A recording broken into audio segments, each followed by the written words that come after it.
Studio Gandhi चौक बसवारी।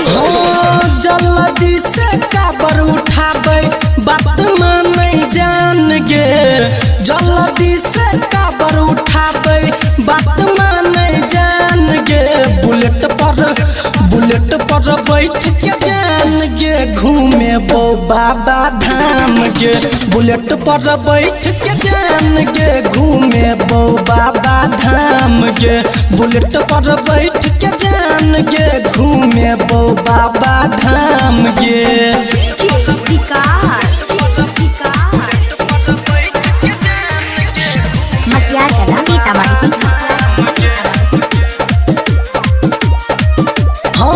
गेरुआ रंग के कपड़ा पिन के होई जो तैयार गे। बोल बम के नारा लगाई के जेबै बाबा द्वार गे।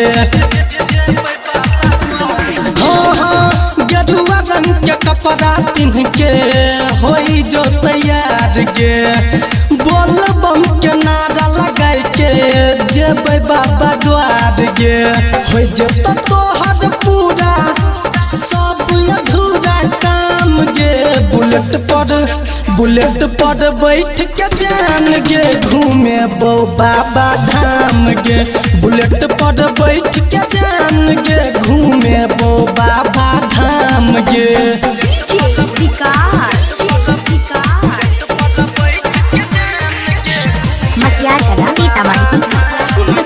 स्टूडियो गांधी चौक बसवारी।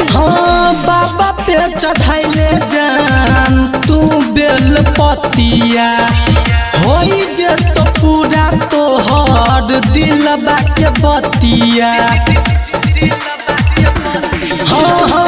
बाबा पे चढ़ाइले जान तू बेल पतिया होई जे तो पूरा तोहर दिलबा के बतिया।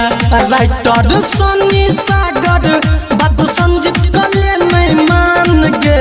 बुलेट पर बैठ के जान गे घूमे बो बाबा धाम गे।